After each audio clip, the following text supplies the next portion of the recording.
highly favored one, thanks for joining me on the Healing Streams Reflection. The title for today's post is Repurposing Your Path. Beloved, Nick Vujicic was born in Australia in 1982 to Serbian parents who had immigrated to the country. His family was Serbian Orthodox, but eventually converted to Protestantism. His father becoming a pastor in Protestant denomination. Nick became a Christian and moved to California in 2005, where he founded a ministry that focuses on evangelism and motivational speaking. His first speaking engagement was at age 19. Since then, he has traveled the world speaking to student teachers, business professionals in churches, sometimes in sports stadiums filled to capacity. He is married with 4 children, has authored 8 books, and founded several ministry outreach in which he shares the gospel with the disaffected and discouraged. At age 42, Nick's family and ministry life for Christ are flourishing. In fact, Nick is just one example of many people God has used in amazing ways for his kingdom. But there is one thing that separates Nick Vujicic from almost everyone else who is bearing fruit for Christ. Everything he has done has been accomplished without the benefit of arms or legs. Technically, he has one partial foot with 2 fused toes, which were surgically separated and became his fingers. You may want to understand this, that Nick was born without arms or legs, a congenital condition known as tetraamelia syndrome, a genetic disorder that occurs in roughly 1 out of every 71,000 pregnancies. Those born with this condition can be missing some or all of their limbs. And because there can be other complicating factors, many children born with the condition do not survive. But Nick survived. And survive is the right word, beginning on the day of his birth. Sonograms before his birth had not revealed Nick's condition. When he was born, his parents, were so shocked at his condition that they left the hospital in despair. But they recovered and began to raise Nick to have a positive outlook on life. But he was relentlessly bullied in school and battled loneliness and depression as a young person. During those growing up years, he even attempted to take his own life, which thankfully he survived. According to Nick's own testimony, his greatest struggle growing up was with purpose. What is the purpose of life? More specifically, what was the purpose of his life? Today, he credits his faith in God, his family, friends, and others for helping him discover the purpose God had for his life as a witness for him. While the challenges Nick Vujicic has faced in his life go far beyond those of the average person, each of us has wrestled with finding God's purpose for our life, especially during dark or confusing days. Even as adults, we may think we are on path laid out by God when circumstances change and we have to start afresh. It is at such time that we have to think about repurposing our path and ask God to reveal a new purpose. That certainly happened to Joseph.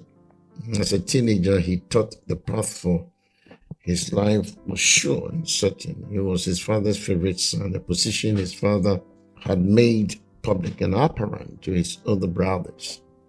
Jacob seemed to have been positioning Joseph to become the leader of their clan based on Joseph's presumptuous revealing of his 2 dreams to his brothers, dreams that suggest his rise to prominence. He had probably embraced his father's plan. Though Jacob rebuked Joseph for his presumptuous attitude, the die was cast. Joseph knew his purpose. Therefore, in Genesis chapter 37, verse 3 to 11, the Bible says, Jacob loved Joseph more than all his other sons, because he had been born to him when he was old. He made a long robe with full sleeves for him. When his brothers saw that their father loved Joseph more than he loved them, They hated their brother so much that they would not speak to him in a friendly manner. One time, Joseph had a dream, and when he told his brothers about it, they hated him even more. He said, "Listen to the dream I had. We were all in the field tying up sheaves of wheat when my set got up and stood up straight. Yours formed a circle around mine and bowed down to it. Do you think you are going to be a king and rule over us?" His brothers asked. So they hated him even more because of his dreams and because of what he said about them. Then Joseph had another dream and told his brothers, "I had another dream in which I saw the sun, the moon, and 11 stars bowing down to me." He also told the dream to his father, and his father scolded him.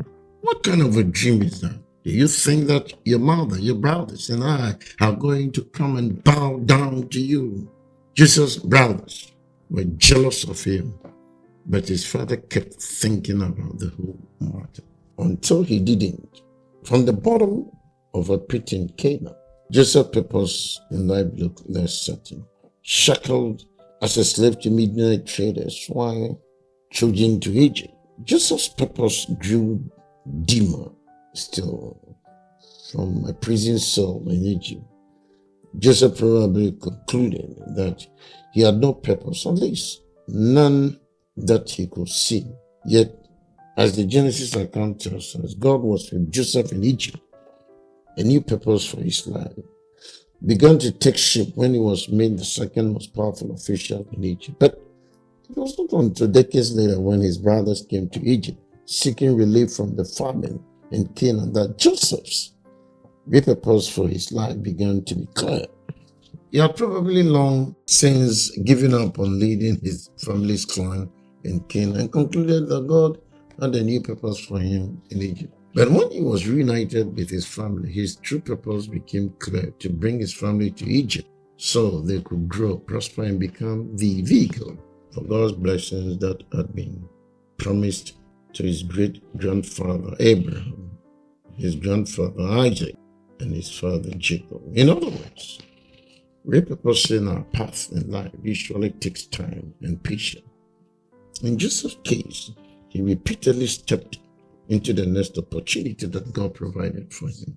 And in time, those opportunities settled into a path and a purpose. By contrast, the repurposing of the Apostle Paul's life took just a few days. He was pursuing an ironclad, infallible purpose in life: to become a Pharisee of Pharisees in Israel, a ruling expert in the law. But an encounter with Christ on the road to Damascus changed everything immediately. After 3 days of blindness, a Christian in Damascus named Ananias was inspired by God to tell Paul that his new purpose in life was to bear Christ's name before Gentiles, kings, and the children of Israel, and to suffer while doing so. Acts chapter 9, 15 to 16. In both cases, Joseph's and Paul's, a proud purpose in life was taken away suddenly and replaced with a purpose neither had ever dreamed of. Think of the transition that required a new perspective, a new direction. It's easy for us today to read these stories without stopping to realize what repurposing must have involved in their lives. On the other hand, we can identify with them because we may have been through such repurposing in our life. We know how slowly time passes when we are not sure of the path we are to be on. When that happens, we are reminded that we are to walk by faith, not by sight. 2 Corinthians 5:7. We are called to trust God for open doors, new insight, answers to prayer, wise counsel, and God's daily direction. So how do we develop a new perspective and find a new direction when it is time to repurpose our life? Beloved, this is a very challenging question, I believe. Let's look at a new perspective. It's very, very important. We most often think of perspective as a point of view, and that is a helpful definition, but it also helps to think of perspective as used by artists and architects when they are drawing. In this case, perspective is the act of drawing an object on a two-dimensional surface paper so as to give the right impression of height, width, depth, and relation to other objects in the same picture. The simplest example is an image of railroad tracks receding into the distance where the two rails get closer and closer together until they disappear into the horizon. When gaining a new perspective spiritually, we must consider all the elements of our life in relation to each other and to where we are in the moment, past event, gifts and abilities, past successes and failures, personal dreams and desires, doors that may be open in the present and more. Only on rare occasions, like the Apostle Paul, does God send a clear and concise statement of our new purpose. Instead, it is up to us, to prayerfully connect the dots as God has revealed them, trusting that as we do so, a picture of new purpose will begin to emerge. From a new perspective comes a new direction, and only in that order. You see, a new direction often boils down to doing the next thing or the next right thing as God leads. As Proverbs chapter 3, verse 5 to 6 informs us. If the entire purpose path was eliminated for us, why will we need faith in God? Instead, God seemed to eliminate enough of the path for us to take the next step, as Psalm 119, verse 1-5 tells us. And that new purpose path is almost never a straight line. Ask Joseph for Paul, he will tell you. You see, your new purpose will likely be filled with as many twists and turns as your previous purpose, but with assurance of God's guidance. Don't doubt where God's purpose has brought you today. Instead, renew your commitment, following His leading and serving Him in the future.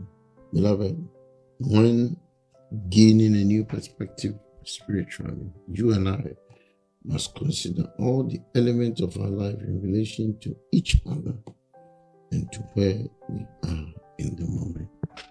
Thanks for listening, and may the good Lord richly bless you.